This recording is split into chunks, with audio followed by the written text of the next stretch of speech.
महाभक्त प्रल्हाद हा दैत्यकूळी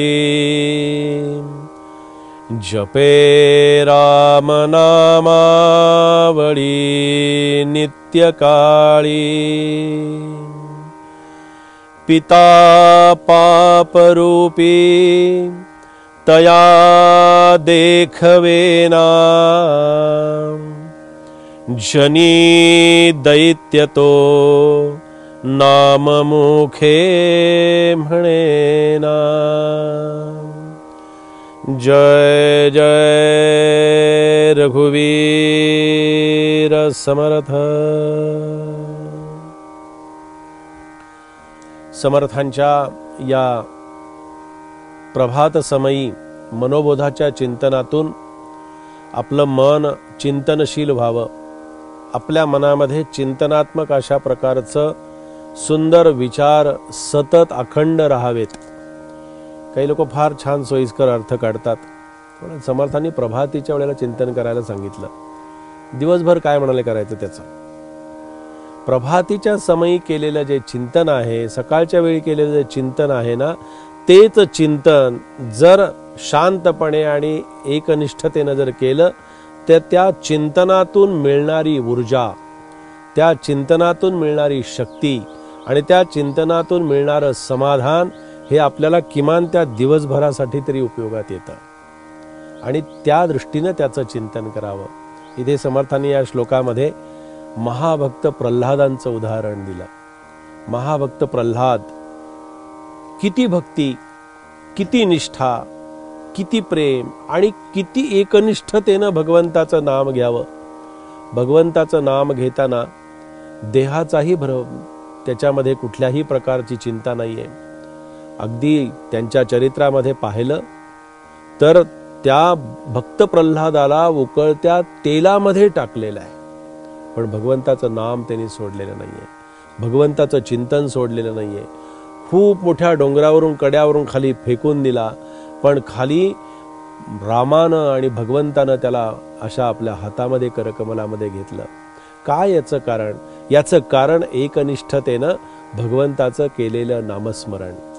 आणि पिता पापरूपी तया देखवेना, पित्याच्या अंतकरणामध्ये क्रोध होता, पित्याच्या अंतकरणामध्ये अशांती होती, पित्याच्या क्रोधामध्ये सगळ्या विचारांचं आणि या सगळ्या षड्विकारांचं फार मोठा प्रभाव आपल्याला पाहायला मिळत होता। हा क्रोध जो आहे ना, त्या क्रोधाबद्दल समर्थांनी अनेक ठिकाणी सांगितलं। मनाच्या श्लोकातही आपण त्याचं चिंतन केलं। नको रे मना क्रोध हा खेदकारी, तुझं खेदाचं कारण हा तुझा क्रोध असतो। पहा, एक क्रोधासाठीचं उदाहरण आपल्याला सांगतो म्हणजे आपल्या लक्षात येईल की एक साधू संन्यासी होते आणि ते साधू संन्यासी रोज स्नानाला नदीवरती जायचे आणि नदीवरती जायचे आणि स्नान करायचे, ते ओल्या कपड्यानं परत यायचे। एकदा काय झालं, स्नान करायला गेले, स्नान करून परत आले आणि परत येताना त्यांना एका अंध भिकाऱ्याचा स्पर्श झाला। स्पर्श झाल्याबरोबर ते संन्यासी एकदम चिडले, एकदम रागावले, इतके रागावले, आता त्याच्यावरती अगदी भडकले आणि म्हणाले, अरे काय तुला दिसतं की नाही, आता मला पुन्हा स्नानाला जावं लागेल। पहा, क्रोध एकदा अशा प्रकारानं उफाळून आला की मग काय घडतं।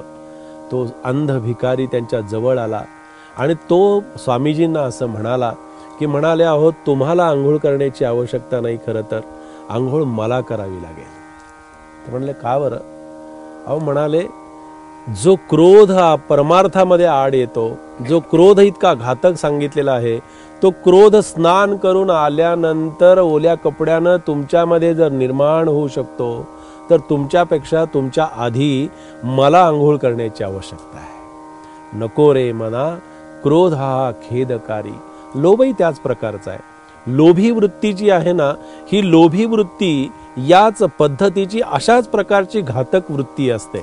किती घातक असते, किती घातक असते।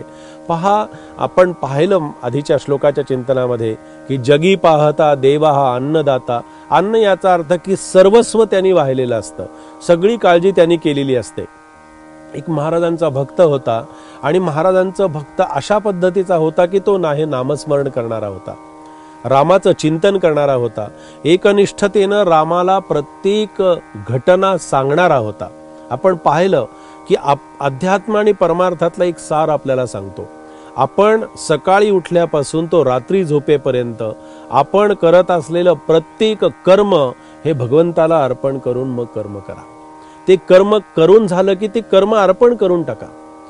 म्हणजे मग या सगळ्या वृत्ती ज्या आहेत ना, या सगळ्या वृत्तीचा आपल्याला त्रास होत नाही. एक भक्त होता आणि तो भक्त इतका निस्वार्थी होता, कुठल्याही प्रकारचा क्रोध लोभ त्याच्यामध्ये नसायचा, कारण तो नाम साधना करणारा साधक होता.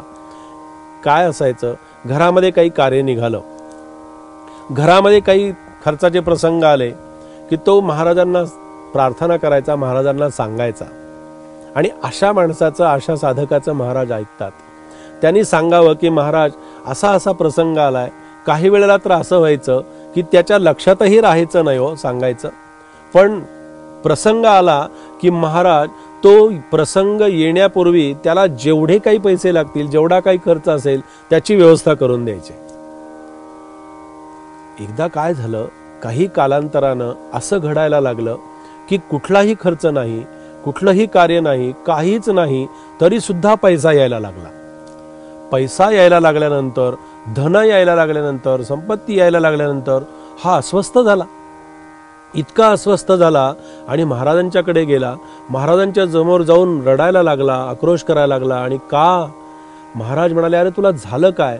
महाराज, मला जेव्हा काहीतरी अडचणी यायच्या, संकट यायचं, तेव्हा तुम्ही ते आल्यानंतर किंवा येण्यापूर्वी माझी सगळी व्यवस्था करून द्यायचा.